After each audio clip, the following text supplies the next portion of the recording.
তাই কিছু বাজার করতে হবে। আশীর্বাদ, হ্যাঁ, তোর কিছু কেনাকাটা করার থাকলে তোর মামির সাথে কি করলিস? এলে সালমা, এত আর্জেন্ট ডাকলা, কিছু হয়েছে নাকি? কি হয়েছে বুঝতে পারছো না? নাটক করছো আমার সাথে। নাটক করবো কেন? কি হয়েছে বলবা তো।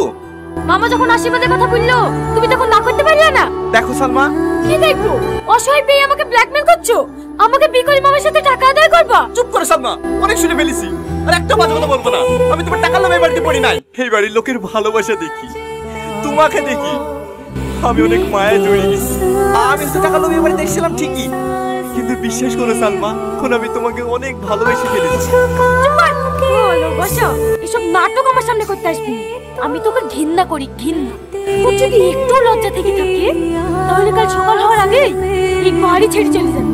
সালমা প্লিজ, আমি তোমার কাছে হাত জোড় করে বলছি, তুমি আমার কাছ থেকে দূরে সরে যাও।